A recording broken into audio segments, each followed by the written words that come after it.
Welcome, brave souls, to the chilling depths of horror in detail. Today we're going to share Wendigo horror stories. First story. There are more than just bears in national parks.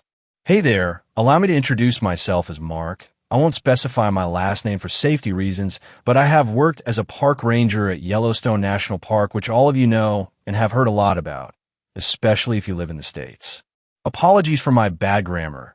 I am an immigrant that moved to the USA in 2008 from China, so my English skills would be very lacking, but I'm trying my best to share my experience in being a park ranger for 5 years. Being a park ranger gives you the opportunity to see things that are not seen by city folk, and some would even slide off the memory of the human race due to how hidden these things are, and trust me, Yellowstone is not different. They say the bears in Yellowstone are dangerous, which is true, and along with the wolves and other predators, but there's more than just bears and other critters that can tear you apart. The Yellowstone has very sinister inhabitants. Now, you may have heard of the Wendigo and may have considered them as folklore along with the skinwalkers, but in reality, they are part of the ecosystem in Yellowstone, but what's even more disturbing is that they're not at the top. I found out in my second year as a park ranger. It was just like any other day, mundane, full of life, and I'm just carrying my tasks as a park ranger, assisting the hikers, patrolling the park, and watching over in the tower to look for wildfires and other stuff, and sometimes I do it out of curiosity. That day, I can remember chilling in the cabin and eating food, though I don't remember what I was eating, but I remember my radio buzzing and the voice of my partner coming out of the radio. Mark? Requesting assistance near the tree line close to where some hikers camped last week. There seems to be a scene that needed to be investigated. The radio crackles. I pick it up and answer, "All right, be there in a few minutes." About 30 minutes later, I arrived at the spot only to be greeted by a grisly sight of a strange creature lying dead and full of wounds. Large scratch marks, and its body was battered and gored. Perhaps this is what folks called the Wendigo, as the creature had a skull for a head and antlers. It looked formidable, but it looked like it was the latest victim of something bigger, and at the time, I am no in mood to meet the culprit, but I stayed. Kevin, what do you think that thing is?" I asked, clearly alarmed by its disturbing appearance and the horrible smell. "That's what we call a Wendigo," he answered without signs of irritation or apprehension to the smell. Now, Kevin was an older guy, a white dude in his 40s, tall and hugely built, but even he was short compared to the thing that lay dead in front of us. "What killed this thing?" I asked, disgust and dread etched on my voice, but somehow Kevin answered with calmness. "Bear could be a mother bear defending her cubs, or a male bear defending his territory. Anyway, bears suppress the population of these creatures and seemingly compete for the same resources. It's tall and all, but really doesn't stand much of a chance against a grizzly," Kevin said. Kevin went down on his knee to examine the stinking corpse while I put a distance between me and the dead Wendigo, as I cannot stand the smell. Kevin, on the other hand, kept investigating. This creature seemed to have just died last night from all these injuries. It sure was a brutal way to die. Though it's good that less of these creatures exist, they really are responsible for most missing cases here in Yellowstone, Kevin said with a satisfied grin. "I just need you to help me move T-Dash. He got cut off by the rustling in the nearby trees, and we both reached for our service weapons." Growls of a bear are heard, but what came forward was no grizzly. It was even more frightening as it ran towards us. Me and Kevin knew better than to be a bear's next meal, so we both rushed to the car and drove away, but that bear was no grizzly. No, it was too tall to be one, and the snout a bit shorter. It was as tall as me when it was on all fours. Kevin drove us away, and as we were going away, the bear stopped at the carcass and tore it apart in a brutal display. I believe that was the bear that killed the Wendigo. Though it might be another bear, but that bear was huge, and it was the first time I ran into that huge bear. I still have more to share, but sleep is calling me now. I'll upload more of my experience in the future, but for the moment, can you help me with what that bear is? I've asked Kevin before, but he has no idea too. So maybe some of you have, and I would appreciate it. Second story. I'm a principal, and students keep talking about a man in the woods. I'm not sure what's going on, and I feel like I'm losing my grip on things. I'm a principal at a small elementary school in a quiet, suburban town. Recently, something strange has been happening with a few of my students, and it's got me a little unnerved. I'm hoping someone here can shed some light on it, because honestly, I'm not sure what to make of it anymore. Over the past month or so, I've had multiple kids come into my office, each with a similar story, something about a man in the woods behind the school. At first, I figured it was just kids being kids, coming up with stories to get attention or something like that. But the more I heard it, the more it started to feel strange. Here's what the kids have been telling me. They say there's a man who lives in the woods just behind the school. He's always whistling a tune, a soft, eerie sound that seems to carry through the trees, and some of them have heard the whistling on their way home. Others have said they've seen the man in the distance, standing still between the trees, watching them, but it's the details that are starting to get to me. The kids aren't just describing the man in vague terms. Some of them describe things I hate to imagine on or near school property or to any of my students outside of school. One child even mentioned that the man always says, "Come closer, I won't hurt you." I've talked to the parents about it, but they seem just as puzzled. One mother even mentioned that her child, one of the higher achieving ones, Evan, has been acting unusually paranoid, afraid to walk anywhere near the woods. His parents were convinced something happened to him, but when I pressed him about it, he just said he'd had a nightmare about the man. I chalked it up to an overactive imagination, but the more kids come to me with similar stories, the harder it is to ignore. I went into the woods myself after school one day to make sure nothing was going on. I figured if there was anyone out there, I'd put an end to it and just tell them to stay away from the school grounds and keep their distance from the kids. I walked into the woods for a good while. I didn't hear anything unusual, no whistling, no movement. I made sure to take a good look around, even went as far as the old boundary fence, and there was nothing, no sign of anyone. But then, just as I was turning to head back, I heard it, a faint whistle, barely audible over the rustling of the trees. I figured it was just the wind at first, but it wasn't. It was too deliberate, too rhythmic. It stopped just as suddenly as it started. I was already out of the woods and back to my car by then, but I couldn't shake the feeling that something was off. I know it sounds crazy. I know. But after everything the kids have been saying, and now this strange sound in the woods, I can't help but wonder if something is going on that I'm missing. Anyway, I'm just reaching out to see if anyone here has ever heard of anything like this before. Is it just kids with wild imaginations? Or is there something more to this than I'm understanding? Should I be concerned? Third story. The Wendigo is real. Hear me out, this isn't a fictional story. This is an experience I had when I was 11. A dream that still intrigues me to this day and has made me have a passion for proving the Wendigo. This is my story. I was up at my grandparents' cabin down in Arizona. Surrounding the cabin was a mix of desert landscape and lakes with pine trees surrounding. It was beautiful but strange. I would always take hikes by myself with a .22 caliber hunting rifle. I would start by hopping on the back of an ATV and finding a nice stream to hike up. It was always fun for me, and I loved the peace and quiet.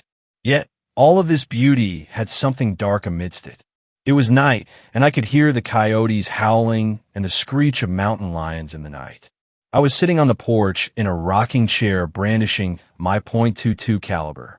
I was tired and laid it down. I started to just rock in a chair. I didn't want to fall asleep outside, so I went back in and plopped myself on the couch. I began to doze off. A dream was awaiting me. I was in a rocking chair again. I just kept rocking and wouldn't move an inch. All I did was stare into the darkness that lay in front of me. There was a sound in the woods. I could hear the crunching of sticks. The sound only grew closer and closer. A misty fog started to seep onto the porch. I felt paralyzed, unable to move a single muscle. I was frightened at this point. I could now make out a loud breathing and grunting. Then I saw it. Staring at me on 2 feet was a thing that looked like a deer decaying. Its skull was exposed, and it had what looked like moss hanging from the antlers. Its whole body was rotten, and I could feel its breath on me. Then I woke up. After years went by, I would have that dream come back and back to me. I felt like there was something more to it. Usually, we brush bad dreams aside, yet this again seemed like more than a bad dream. One day I was watching YouTube and I saw a video. It was called Cabin Fever. I was in shock when a drawing came up of what I saw in that dream. I learned of its name, the Wendigo. Never before had I heard of it or seen anything of the like. Still to this day, I search for more answers. Sometimes I even have the same recurring dream. I feel like I'm persuaded to find the truth about whatever the Wendigo is. I almost feel as if I am connected in some way to it. Maybe I am crazy or something, but I just will always feel like there was more to this. Fourth story. I went camping with my friends. Something is really wrong. 3 years ago, my friends and I decided we would all go on a fun camping trip for the weekend. Like most friend groups, we had a group chat where we discussed plans and other random topics. Typically, our plans were made last minute. Somehow, planning ahead never worked out for any of us. Ironically, the more spontaneous the plan, the more likely it was to actually happen. So you can imagine my surprise when we managed to plan a camping trip in advance, and it actually worked out. All of our parents said yes, and no one had any games or school commitments to worry about. We scheduled the trip for a Friday evening, planning to spend the whole weekend outdoors. When Friday finally came, we were all excited. Some of my friends brought tents and fire-starting gear, while others packed safety equipment, just in case. The only downside? We had to hike a trail to reach the campsite. I had work that night, so I was the last one to start the hike. I got off at 8:30 p.m. and made it to the trailhead by 8:50. The hike would take an hour at most. Keep in mind, I lived in Colorado, so wildlife was always something I had to watch out for. But little did I know, wildlife would end up being the least of my concerns. As I started along the trail, my mind began to race. I'd always been someone who overthought everything. My thoughts spiraled. What if a bear comes out and eats me? What if my blood sugar drops and we're out of snacks? What if someone is stalking me from behind the trees? Eventually, those thoughts faded, and I found myself more focused on the music playing through my headphones. As I kept walking, I realized my blood sugar was actually starting to drop. I stopped for a quick snack break and sat down to rest. I've been a type 1 diabetic since birth. Ever since I was 18 months old, when my pancreas decided to retire early, my life has revolved around managing sugar intake. All that really did was turn me into a sneaky kid who constantly found ways to sneak sweets. Sometimes I wonder what it would be like to be normal. But then again, this is my normal. I don't have a single memory of life without diabetes. If anything, not having it would feel abnormal to me. Maybe I wouldn't be the punching bag of the group if I didn't have it. Maybe my mom wouldn't carry so much guilt over it. Either way, there's not much I can do, it's just the shitty hand I was dealt. Once my blood sugar was back at a reasonable level, I stood up and continued down the trail. But after a few minutes, I stopped. My surroundings felt off, uncomfortably unfamiliar. I looked at the map I was using and realized I'd taken a wrong turn. I had been walking in the wrong direction for nearly the entire hour this hike was supposed to take. A chill crept through me. It felt like freezing water was being pumped through my veins. My mouth went dry, and my heart pounded so hard I could feel in my head. Okay, this isn't a big deal. I muttered to myself, trying to stay calm. I just walked back until I reached the point where I went off course, then take the right path. But deep down, I was panicking and I didn't even know why. It wasn't just that I was lost. Something about that one wrong turn felt wrong in a way I couldn't explain, like it had set something in motion. As I retraced my steps, a strange paranoia crept over me. I started walking more quietly. I pulled out my headphones and tried to suppress every sound I made, moving quickly but silently like something might be listening. As I started walking, I began to notice something strange. Why are there two sets of footsteps? I wasn't imagining it. I could clearly hear it. It wasn't subtle. Every time I took a step, something else did too. But it wasn't just that something was walking behind me. No, it was that every footstep it took was perfectly synchronized with mine. Not just the timing, The sound was identical. The only reason I even noticed it was because of a slight delay, just a fraction of a second. I know, that doesn't make much sense. If it stepped when I stepped, the sound should have blended perfectly. But it didn't. I could hear the echo of it, like a mirrored version of my own movement, just a half beat behind. I started counting each of my steps and each of the ones I heard. It wasn't the idea that someone might be there that scared the shit out of me. No, it was the realization that something was there copying me. Perfectly. That's not something a person can do. No human can replicate another person's footsteps exactly. Not down to the sound, weight, and rhythm with 100% accuracy. Most people, when they think they're being followed, will call out, ask who's there, or maybe even run. They'll make it obvious that they know. I wasn't going to do that. I decided to play it smart. Act clueless. The plan was simple. Keep calm, walk like everything was fine, and the moment I reached the parking lot, run to my car, lock the doors, and get the hell out of there. I started texting my friends about what was happening. None of them took it seriously at first. One of them even joked, record it. So I did. Surprisingly, the recording made it clearer. You could hear it, the sound of multiple footsteps, perfectly synchronized, but with that strange delay. The second they heard it, the tone shifted. Suddenly, they were asking real questions. Where are you? How close are you to the campsite? I told them my plan.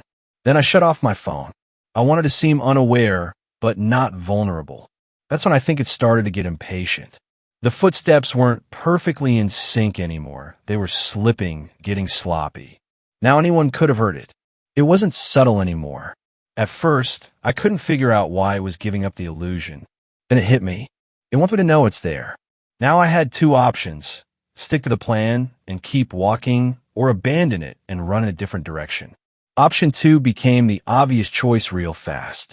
The footsteps started to charge. I don't even have words for how fast they moved. Unreal, like something out of a nightmare. But the worst part? They weren't behind me. They were in front of me. This entire fucking time, I had been walking toward it. I never saw it. It was too dark. But I heard it running straight at me with that impossible, inhuman speed. And that's when the real fear hit me. I can't even begin to describe the fear I felt. It wasn't just the kind that makes your heart race. This was deeper, primal. My chest tightened so hard it felt like my ribs were closing in on my lungs. My heartbeat wasn't just pounding, it was slamming like it was trying to break free from my chest. Every beat hurt. My skin went cold and clammy, like all the warmth in my body had been sucked out through my face. It felt hollow, like my skull was trying to collapse in on itself. My mouth was so dry it felt like sandpaper, like I hadn't had water in days. Even my thoughts weren't normal. They didn't come in words anymore, just sharp flashes of panic, like alarm bells going off in a language I didn't understand. This wasn't just fear. This was my body reacting like it knew something was wrong, something it couldn't see but felt. I bolted off the trail and into the woods. There was no way I could outrun this thing in a straight line. Whatever it was too fast. I ducked between trees and ran in every direction I could, desperate to break its line of sight. I don't know how long I ran. Minutes? Hours? My lungs were on fire, every breath a knife in my chest. I finally stopped when I realized the footsteps were gone. But so was the trail. I had run so far, turned so many times, I couldn't tell where I came from. And to make things worse, it was dark. Not just can't read my phone dark. I mean pitch black. I couldn't even see 2 feet in front of me. I reached for my flashlight. Just as my fingers brushed the switch, something stopped me. Not a feeling, an instinct. It was deeper than thought. Something primal, ancient. A survival reflex that didn't feel like it came from me. Then I heard it. A voice in my head. One I wasn't in control of. Don't. I froze. I don't know why, but I knew if I turned on that flashlight, I'd die. Move, it said. So I did. I walked forward, straight ahead, for what felt like minutes, hands out, blind. Stop. I obeyed. My body wasn't mine anymore. I was just following orders. Silence. Then the voice returned, louder this time. Hide. My stomach dropped. Hide? What do you mean? I couldn't see anything. How was I supposed to hide in a forest I couldn't even see? HIDE. The voice repeated sharper, more urgent. And that's when I knew, whatever had been chasing me, it wasn't done yet. It was close. My gut was right. I heard footsteps again. I dropped to the ground and pressed myself behind the largest tree I could find, heart hammering, breath shallow. I didn't move, didn't blink. A horrible thought crept into my mind. What if it's a Wendigo or a skinwalker? It didn't seem that far-fetched. I do live in Colorado. The idea only made the crushing sense of dread worse. I heard it begin to circle. Its steps were slow, deliberate, like it knew. Are you in? The voice in my head, loud, sudden, panicked. It caught me off guard.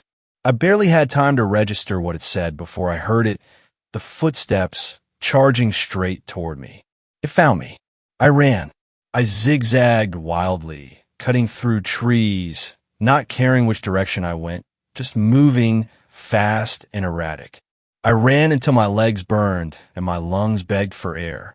Then I stopped. I collapsed to the ground, crouched behind a thick brush, too exhausted to go any further. I could only pray I had lost it, that maybe, just maybe it gave up. That's when I heard it, an ear-piercing scream ripping through the silence of the woods.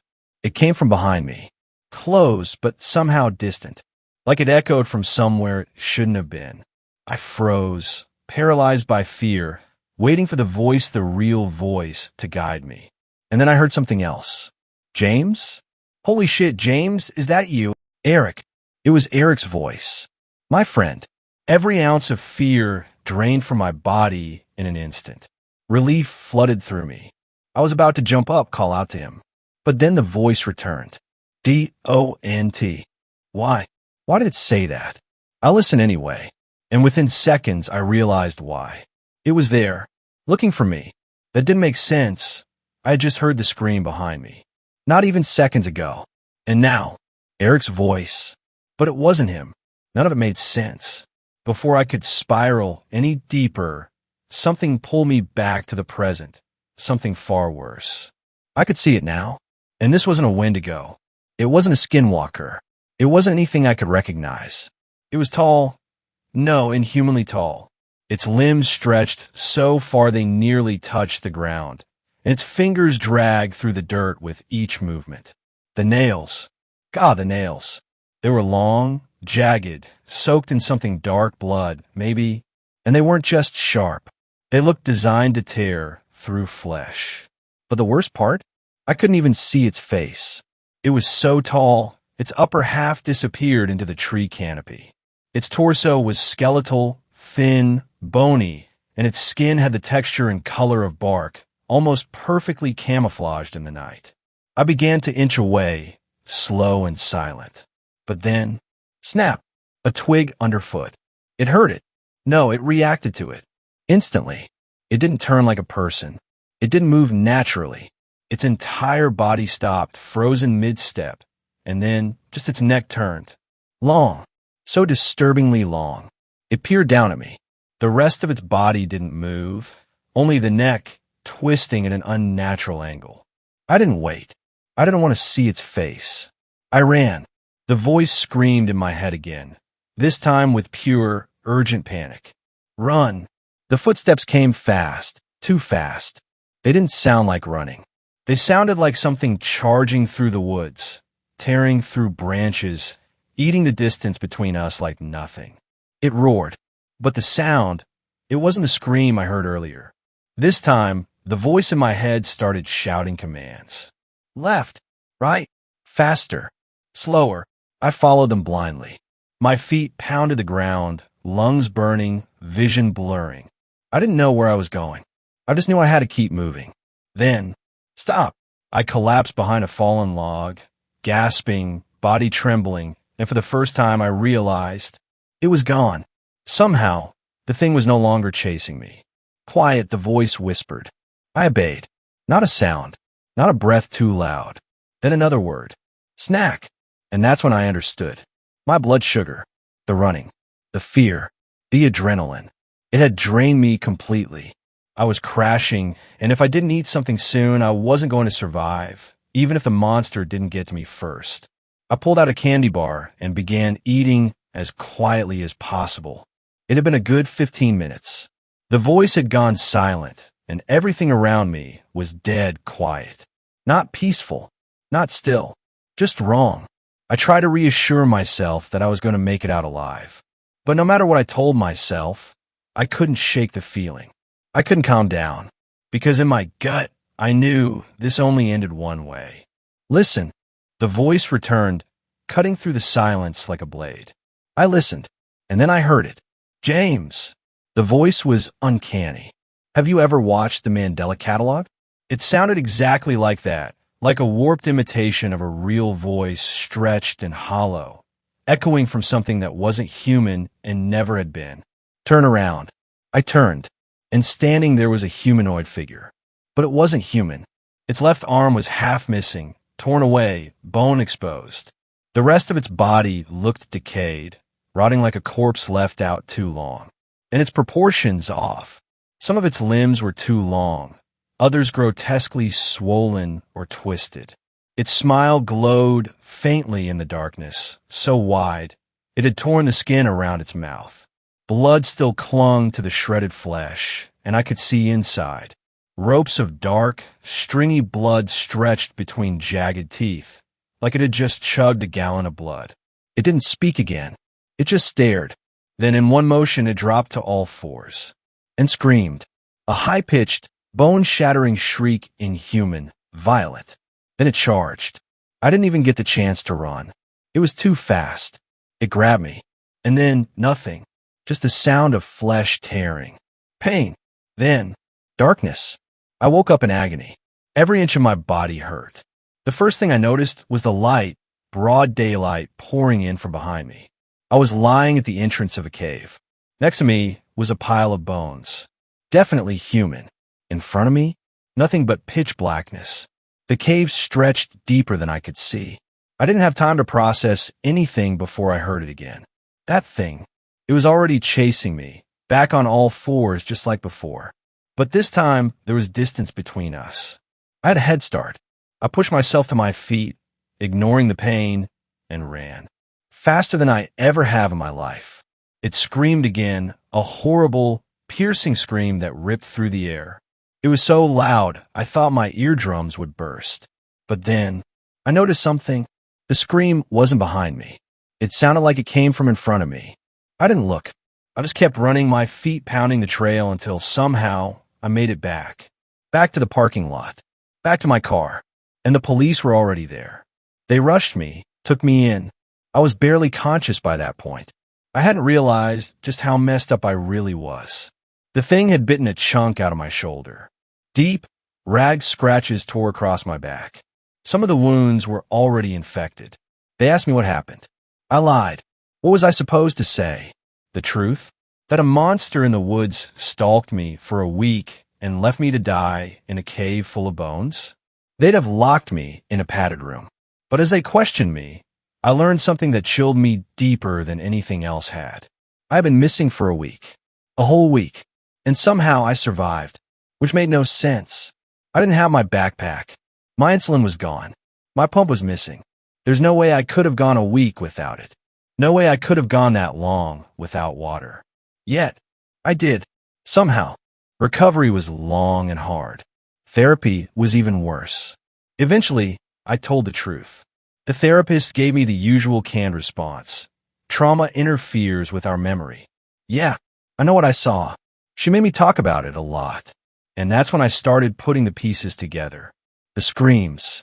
The voice in my head, who I thought was a guide. It wasn't guiding me out. It was leading me deeper. There weren't just one of those things. There were two. Every time I heard that scream, every time I thought it was in front of me, it was actually right behind me. They played with my perception, bent my senses, used sound, and hoped to trap me. They weren't hunting me for the kill. They were playing with me. And I think that's the part that breaks me the most. They kept me alive on purpose. They let me wake up. Again and again. I wasn't unconscious for a week. I wasn't asleep that whole time. I kept waking up. But every time I opened my eyes, it was night. Every time, I'd forget what happened the time before. And every time, the chase would begin again. Sometimes I'd run. Sometimes I'd hide. Sometimes I'd hear a loved one's voice calling out to me. Eric, my mom. But they weren't real. The second creature, whatever it was, it mimicked them. Used their voices. Their faces. It gave me hope just long enough to lead me into the jaws of the other. Every night, the game reset. And every time I lost. I know this now because the memories are coming back. Slowly. In flashes. In dreams. I wasn't asleep for a week. I woke up 7 times. 7 nights. 7 rounds of fear, pain, and false hope. I even went into the cave. The same one it always came out of. I think I lived in it for some of those nights. The memories are still blurry, but here's what haunts me the most. Why was the last time different? Why did I wake up in daylight? Why was that the only time I made it out? I ran 10 minutes from the cave to the trail. That's far, but not far enough to explain why the pattern broke. It doesn't make sense. And maybe it's not supposed to. Some things are random for a reason. Some horrors don't follow rules. This is just what I remember, my perspective. But I know one thing for sure. It's over now. And I'm never going camping again. No, I'm never going near the woods again. 5th story. If you hear a baby crying in the woods, don't follow it, pictures included. Last Friday, I was driving on a windy back road in the mountains of rural Utah. I was around 10 miles from the nearest town when my engine died. I pulled out my phone to look at the map. There was no service, but I downloaded a map of the area just in case. I saw that if I followed the road, it was a 10-mile walk that wound back and forth along some back roads. I didn't like that idea very much. I also saw that the town was actually only 2 miles away as the crow flies. In a direct line from me, I just have to climb a little bit to cut my journey down. I shot a look up the mountain, left a note on my car saying what I was doing, and set off through the brush. That part of Utah didn't have much underbrush, just some scraggly bushes and the occasional tree clinging to life in the dry soil. I was making good time, and soon had shut off my phone's light to rely on the moon, which was a bright pearl in the sky. When my eyes had adjusted, it was almost like walking around in the daytime. The valley extended for dozens of miles to my right, and the weather was only slightly chilly with the wind.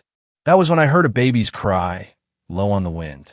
It was far off in the distance to my left, slightly higher up the slope. I paused, listening hard. It came again, unmistakably the pinched short cry of a newborn infant. I paused for a moment before heading in the direction of the call. There was no one around for miles, and now there's this kid? After a few minutes of walking, I stumbled across what had to have been a 100-year-old cemetery. There were no headstones, just rocks marking the spots where the people must have been buried. I couldn't hear any more crying. I took a short video walking around the cemetery, which you can see here. I put my phone away in my back pocket, listening hard for the kid. I figure it must have been an animal. I thought I'd heard that coyotes could mimic human cries. Then I turned to look at the moon, only now noticing it had been ringed by thick, dark clouds. Almost as if on cue, the clouds rushed forward. Over the course of 5 seconds, the cemetery went from lit up by moonlight to pitch blackness. The clouds must have been covering every star in the sky, as well as the moon. The darkness was complete. I couldn't see my hand in front of my face. It was so black that it seemed almost physical, enveloping and dulling each of my senses. Then the baby cried again from my left, loud and piercing. I jerked, caught my foot on a rock, and fell forward onto the fences. The baby was shrieking loudly. It couldn't have been more than a few feet away, just on the other side of the fence. I pushed back, sticking my hand into my pocket, feeling for my phone to turn on a light. That's when the dry, papery fingers slid around the back of my throat. Nails dug into the skin, and I thought I heard a high, raspy giggle from behind me just before they began to squeeze. I jerked forward, flipped on my light, and spun around. There was nothing there. I ran away, trying to put as much distance between myself and the cemetery as I could. When I finally reached the town, I put my hand up to my neck and felt the scrapes on my neck. I told myself it was just a tree, but I knew that wasn't true. I managed to get an old mechanic to come help me with my car. On the way back, I asked him a question about a cemetery up in the hills. He stiffened, looked at me, and said, "We don't go up there. We know better." Sixth story. Wendigo encounter. I'm not sure if this is the right place to post this, but I'm scared shitless. After hearing stories and looking stuff up online, I'm fairly sure it was a Wendigo. Me, my son, and girlfriend were attacked by something. We were camping up in the northernmost area of Washington. My girlfriend is incredibly superstitious, so she insisted we brought weapons. So I had my combat knife and a 12-gauge shotgun, and she brought a .22 rifle alongside a newly sharpened machete. Our son was just 3 years old at the time. She and I were set on edge from a park ranger, who seemed very tense and uneasy, who stopped us and instead of confiscating our weapons told us to be careful and stay safe, then sent us along our way to the camp. When we got there, we were informed that several visitors had spoken about some unnatural noises and a pale creature that would mimic voices and sounds of people who weren't talking or seeming to be distracted. I laughed and put the idea out of my mind, thinking to myself, there's no way. They're messing with us. But I knew better. So we then reached the area we were going to set up camp. We immediately got a fire ready to light and set up our tent and bags. I fed my son as my girlfriend ate a snack. We decided to get a lay of the area, so me and my girlfriend hiked around for about an hour or so. I had one of those baby-carrying backpacks and my son started to get real heavy. Everything seemed normal until I saw something down the almost path we were on. We walked closer to investigate and saw drag marks. It looked as if someone had killed a buck. There was a whole outline in the dirt with a small dried pool of blood, as if someone grabbed it from the antlers and pulled.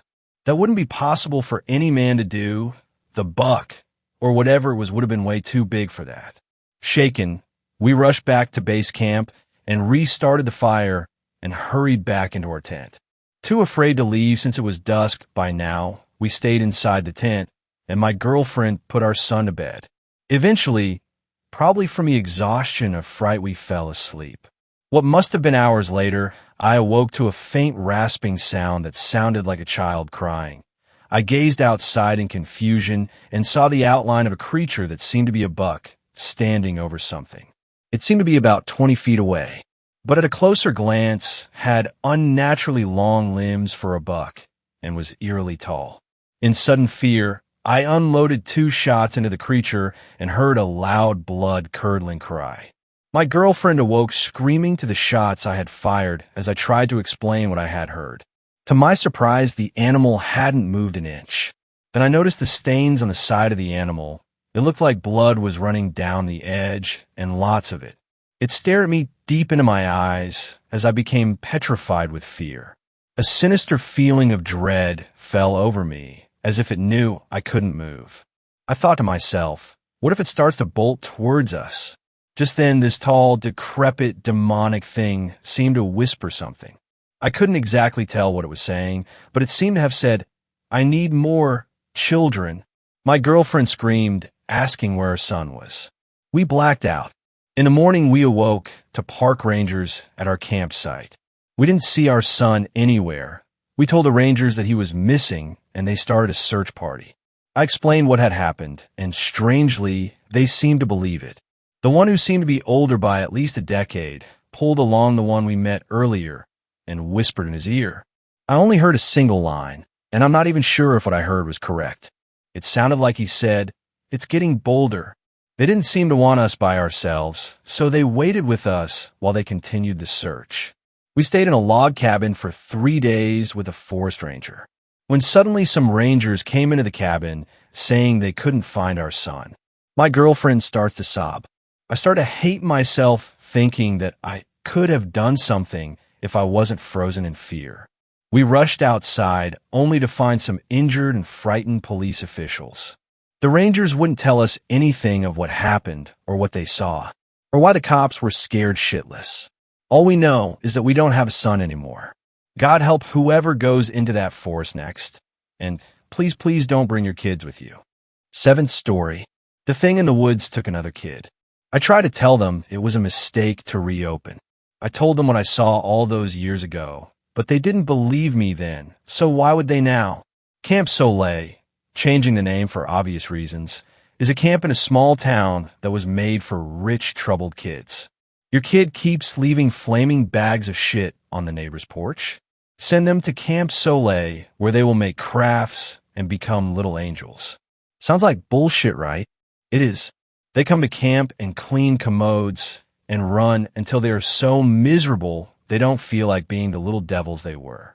The camp is very hush-hush, only locals really know about. They get campers through the wealthy and well-connected sharing info with each other. Rarely they will accept locals. That's how I wound up there 11 years ago. My parents never really loved me. They mainly just tolerated me. That is, until I started acting out by throwing bricks through windows and robbing stores when I was 12. My dad grew up with the police chief, which kept me out of juvie, but the chief recommended I go to summer camp. My parents were happy to get rid of me. We were dirt poor, so I can only assume my mom blew the camp director to secure me a spot. I was glad, though. I would have done anything to get away from the yelling and fighting that kept me awake most nights. I soon wish I was back home. As soon as the bus stopped, we ran up the trail that stretched on for what had to be a mile while carrying all of our belongings. We stopped and got sorted to cabins, then began washing our dorms and showers with toothbrushes and sponges. At dinner, I made my friends with Devin. His parents were in the entertainment industry, producers or writers or something. He was funny and kind. Devin didn't belong there. His relationship with his parents was similar to mine, except he never really talked to them at all. He was mainly raised by his nanny, Susie, whom he loved like a mother. He only got sent there because his parents wanted to send him to a camp, and some of their rich friends recommended this one. I hope they rot in hell for that. Camp was like this most days: run, clean, cook, eat, sleep, repeat. Saturdays were free, though. They pretty much let us do whatever without any observation. Devin and I were like glue, inseparable. We would explore the woods and began to notice strange things. We would hear people talking, but never see them. We would find what looked like bones and sticks making ornaments in trees. I know this sounds like cliché horror, but we honestly thought it was other campers playing pranks. Until the night Devin died. We went exploring that Saturday, as usual, when we heard the voices. We decided we would prank the pranksters this time. The hunters becoming the hunted, as Devin put it. So, we followed the voices, which were so faint and whispery that we couldn't make out what they were saying clearly. We reached a clearing, and suddenly it seemed as though the voices were all around us. Devin wanted to run. I should have listened to him, but I still hadn't had that badass mentality that Camp Soleil was trying to break inside of me. I thought if it was little rich pricks playing a joke, Devin and I could whip all of their asses. Then the whispers became clearer. They were saying, "Come here, little one, and feed the lost one, and break them." There was more, but I can't remember. I was getting pretty freaked out at this point. Then we heard something crashing towards us through the woods. I listened to Devin this time. We ran through the woods, but now the voices were following and getting louder. Their voices. They sounded like my parents, telling me they hated me, that I was a mistake. I was crying. It's things I knew they felt, but they had never told me. Suddenly I was grabbed, and Devin was trying to get me to climb a tree. He was following, but I was slow. I couldn't collect myself enough to climb faster.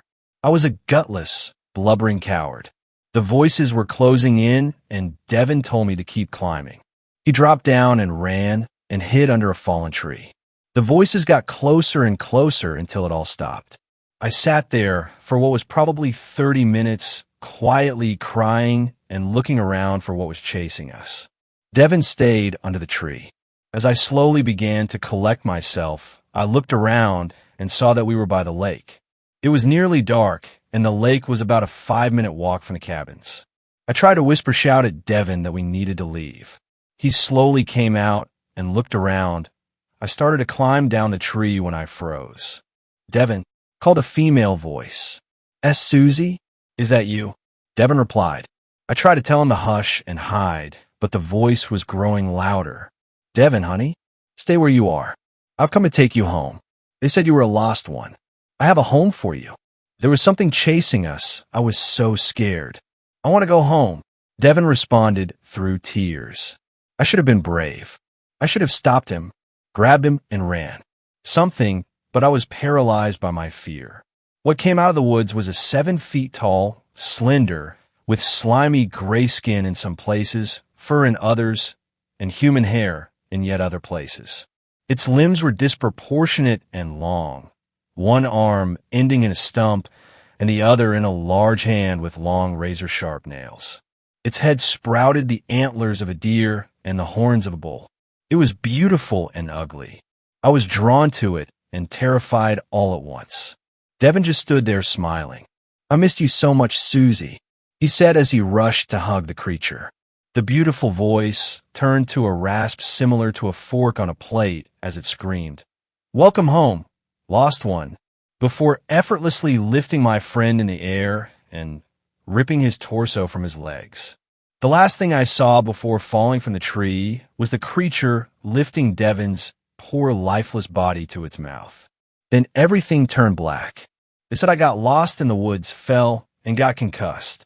There was no evidence of what I saw, and Devin simply got separated and was still missing. I tried to tell them that I couldn't have been lost right by the lake, but it didn't matter. They wouldn't listen. Devin's parents suddenly cared, not enough for them to want it to be national news that their child was missing, but enough to want the camp shut down. I did my research and found kids have been going missing around here every so often for decades. The number spiked once Camp Soleil opened and dropped after it closed. Someone is hiding something. How has none of this made headlines? I know that thing took that kid. This time I'm doing something. Tonight, as Devin would say, the hunter becomes the hunted. I'm so sorry, Devin. I miss you. 8th story. A Wendigo encounter while ice fishing. It was supposed to be a relaxing weekend, a getaway from the stress of work and the chaos of life. I packed my gear, loaded up the truck, and headed to a remote lake in northern Minnesota, far away from the noise of civilization. Before I left, though, I stopped by a bait shop on the edge of town to stock up on supplies. The place was old, with faded signs and dusty shelves, but the owner seemed friendly enough, a grizzled man in his 60s who looked like he'd spent most of his life outdoors. "You're headed up to Coldwater Lake?" he asked, handing me a bundle of waxworms. "Yeah," I replied, trying to match his casual tone. He paused for a moment, his weathered face tightening. "Be careful out there. It's not just the cold you've got to watch for." I laughed nervously, thinking he was referring to thin ice or maybe bears. "What do you mean?" He leaned in closer, lowering his voice like he didn't want anyone else to hear. "Strange things happen up there. People hear sounds, see things. Folks around here don't like to talk about it, but you do well to keep your eyes open and your fire burning." I chuckled awkwardly, brushing it off as local superstition. "Thanks for the tip," I said, paying for my supplies and heading out the door. But as I walked back to my truck, I couldn't shake the look in his eyes, something between fear and pity. It stayed with me during the drive, and when I finally arrived at the lake, I found myself glancing over my shoulder more than once. Like I said before, it was supposed to be a relaxing weekend. The locals warned me about the weather. They said the cold could seep into your bones and never leave. But I wasn't worried. I'd ice fished a dozen times before and thought I knew the dangers. Boy, was I wrong.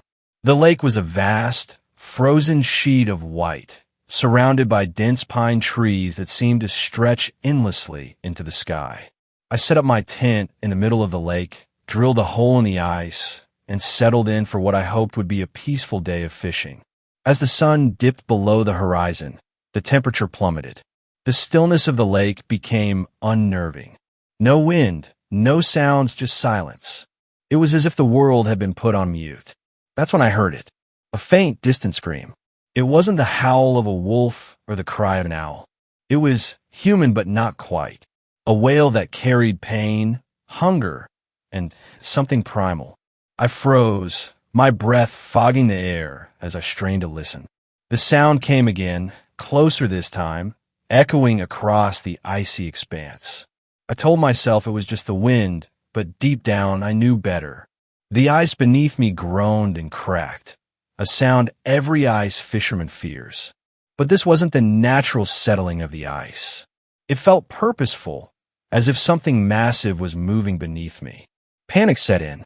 I grabbed my flashlight and scanned the lake. That's when I saw it. At the edge of the trees, a figure stood, tall and impossibly thin. Its eyes glowed like embers in the darkness, piercing through the shadows and locking onto me.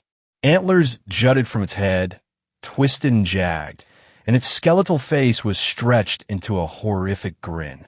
It stepped onto the ice with unnatural grace, its long, clawed hands dragging against the surface.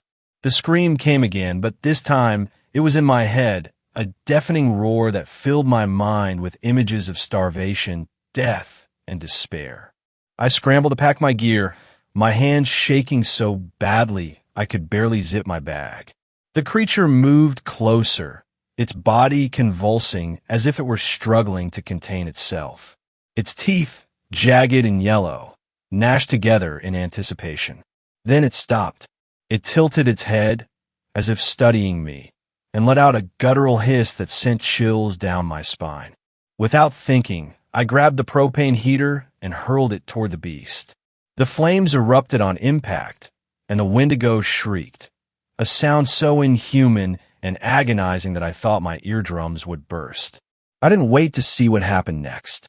I ran, leaving everything behind, my boots pounding against the ice until I reached the truck. As I sped away, I glanced in the rearview mirror. The lake was empty, but I swear I could still hear the faint echo of that scream, following me through the night. I haven't gone ice fishing since, and when people ask why, I just tell them the truth. There's something out there in the cold, something that doesn't belong in this world. And it's hungry. Ninth story. I don't know if anyone else in the country has seen something like it, but the area I live has a bunch of not deer. It's not something anyone around here talks about a lot, but when someone calls you in the middle of the night in hysterics or shows up on your doorstep with a wild look in their eye, you know what they saw. And they're never quite the same after they've seen it. It's hard to explain what exactly the not deer is. The name isn't very good at telling you much. You just know it when you see it. It will look like a deer, but only if you don't look closely. If you give it more than a cursory glance, then you start to see how it's not a deer at all. I've collected a few accounts my friends have had about this thing. One of my drinking buddies, who we'll call Tyler, spilled his story over some beers at our favorite little dive. Me and him were sitting with a couple of other friends in the bar. We were all a bunch of 40-something guys who had grown up in rural Appalachia. Tyler looked around the bar to see if anyone close to us was going to hear what he said next. He told me that he saw it when he was young, in about his early 20s. Tyler was smart and had gotten into a university in a big city. He was driving back to his hometown out in the country for winter break, so he could spend Christmas with his folks. He was driving a little slow down a 2-lane country road on account of the ice and snow that the area had been getting. He was keeping an eye out for animals since he was driving through the middle of the woods, so he was well prepared for if something like a deer leaped out of the woods a ways in front of his car. What not enough people understand is that hitting a deer out in the middle of nowhere can be a death sentence. They will wreck your car, and if it's a buck, then you have the extra danger of the antlers going through the windshield and into a place they're not supposed to be. So it's understandable that Tyler slammed his brakes when he saw the deer. He came to stop about 20 feet in front of it. Tyler sat there waiting for the deer to move out of the way. He told me that at first it looked like any other normal deer, but he slowly started to realize that something was off about it. Tyler told me that the deer didn't get out of the way immediately. He said that it was wobbling on its legs like a newborn. It took a shaky step forward, then another, and then it began to walk more confidently until it was out of the way of the truck. As the deer was walking, Tyler realized that what was off about the deer was its legs. I asked him what it was about to them that was off, but he just shook his head. "I don't know, man," he said. "There were either too many bends in them or not enough. It was just wrong. Wasn't made right." Tyler said that as soon as he noticed this, he got more afraid. He said it felt like his heart had sunk into his stomach. After the deer had gotten out of the car's way, it stopped in its tracks. Then its head turned around to face Tyler. It looked too smart. Tyler said, "It wasn't looking at me. It was looking into me." Tyler put the pedal to the metal, not caring about the ice and snow on the road. He said he kept up that speed for 5 minutes. His heart was beating hard against his chest, and he had to take deep breaths to get himself to calm down. After Tyler finished his story, we were all silent. Then one of my other friends, who we'll call Jamie, spoke up. "I've never seen it," Jamie said in a voice that made me think he was lying. "But my dad has." Jamie said that it happened when he was a teen. His dad was going out to the outhouse in the middle of the night. Jamie's dad brought a flashlight with him so he can see where he was going. He got from the house to the outhouse just fine, but when he was walking from the outhouse back to the house, he shined a flashlight into the nearby tree line. Standing just at the edge of the tree line was a deer. The deer's eyes reflected the light of the flashlight back at Jamie's dad, making it appear as though the deer's eyes were glowing. It's something that happens with all deer and all lights, but it can still be unnerving. The deer ran off after a few seconds. Jamie's dad started walking back towards the house when he heard a rustling in the trees. He shone the flashlight at the tree line again. According to Jamie's dad, there were deer standing about 5 feet apart from each other up and down the tree line. They were standing still, just looking at him. Jamie's dad got spooked and booked it back to the house. The next morning, Jamie and his dad had to drive into town for supplies. His dad told Jamie all about what happened during the drive. But Jamie said as he told the story, his dad seemed to get more unnerved, more scared. When he got to the part with all the deer standing in line, he paused. Something about those deer wasn't right. Besides the obvious, Jamie's dad was silent for a bit before he said, "It was the eyes. They didn't glow. And their faces, they were wrong. Didn't look like a deer's." "What do you mean?" Jamie had asked his dad. "It was like someone had to make a deer's face from memory, and then you stuck it on an actual deer's body." Jamie's dad was silent for a while after that. It was only when they pulled into the store in town that Jamie's dad spoke up again. "Jamie, I'm starting to think what I saw weren't deer at all." Once again, our group of friends was silent. We drank our beers for a while. Then Kyle spoke up. "I got a story." Kyle was a laid-back guy, never really partied, never complained about his job, and was never really one to strike up the conversation. He was usually the proverbial third wheel in a group. Kyle said this happened maybe 3 years ago. He ran a hardware store in town that had fallen on rough times. He decided to travel into the city to go to a business seminar being given by one of those so-called gurus to try and get his store out of the red. He was driving on a country road towards the city when the deer ran out of the woods and in front of the car. Kyle slammed the brakes and was able to stop before he hit the deer. The deer swiveled its head around to face Kyle. Kyle said, "It was like Tyler said. It wasn't looking at me, it was looking into me." Kyle just sat there looking at the thing, waiting for it to get a whiff of the smell of the truck or him and run off. But instead, it walked up to the car. It raised its front legs and planted its hooves on the hood of Kyle's truck. The deer just stayed there, towering over Kyle. It looked down at him, staring at him straight into his eyes. Its breathing was real heavy and raspy. Kyle said, "Sounded phlegmy too, like it was trying to couch something up. It was terrible. My heart went in my throat. I just felt like something was going to happen if I just stayed there. So I did what I had to." Kyle said he pressed down on the accelerator. The deer lost its balance and went under the truck.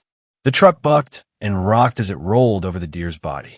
Once it was up and over, Kyle slammed the accelerator and tried to drive away as quickly as he could. As he was driving away, Kyle looked into his rear view. He could see the deer shaking, but it managed to stand back up, on its hind legs. If you're ever driving through the eastern part of the country on an isolated road, keep an eye out for these things. They're a part of the forest here, and they won't mess with you if you don't mess with them. 10th story.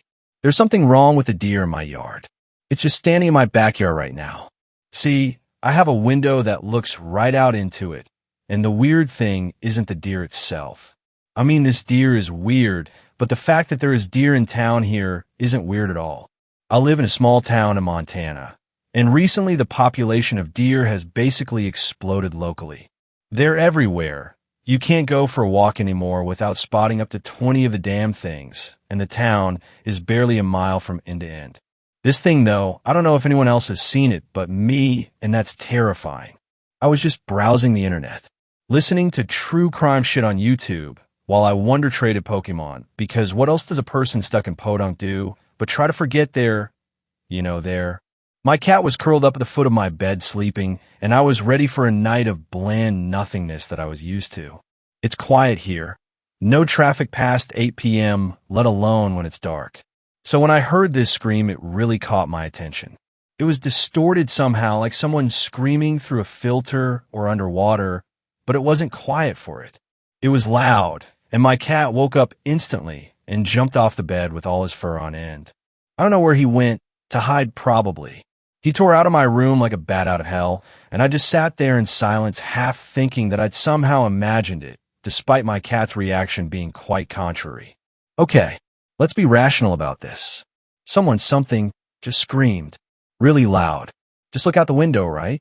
I can't explain why, but I was terrified to look out there. The mere thought made me feel sick to my stomach. My bed is situated so that it's right in front of the window, and I felt like something was watching me, waiting for some kind of reaction to what I'd heard. But that's stupid, right? Someone could have been hurt after all. I mean, I lived in a small town.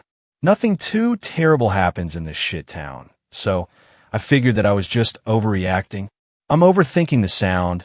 Maybe someone has fallen off their roof in the middle of the night, or something. So I looked. All that was in my yard was a deer, standing off near the back fence, and hunched over in a way that immediately made me uneasy, like it was hunched or crouched. Now it was dark out, so I couldn't see that well. There's a street light, but it doesn't light up my backyard well, because the fence follows the line of an alleyway. So I didn't realize right away what was off about this thing. It was standing really still, and I was wondering if it also heard the sound too when it shifted very slowly forward, like it was creeping onto the edge of the house. And that's when I realized what was absolutely messed about this thing. It wasn't on all fours. It was hunched over, so I couldn't spot it right away when it wasn't moving, but the thing was bipedal. Somehow it was walking just on its two hind legs. I can't explain it, but there was so much wrongness about the way it walked. A jerking, hilting step that drew it closer to the window. It was like it could somehow sense that I was watching it. No, not sense it could see. Its face was turned toward me, and though it was too dark for me to see it well, I swear to God it was keeping eye contact with me. I noped out then, pulled the curtains shut, and have frantically moved my bed to the other side of the room. The doors are locked. I've double-checked, triple-checked. The windows are all shut, but God, I can't shake the feeling that this thing can somehow see me still. I've barricaded myself in my bathroom because there's no window in here. I want to get the cat, but I'm scared to step out of the room. Should I call someone? Who do I call? Freaking animal control. That thing wasn't right. I don't have a gun. I never hunted like my parents, and I'm regretting it like hell right now. I keep hearing noises around the edge of the house. Not the screams, thank God, but just this tapping, like it's trying to figure out a way to get inside. I'm terrified, but what the hell do I do? Thanks a lot for watching the video. Till the end, subscribe to Horror in Detail for more videos. Drop your suggestions in comment section.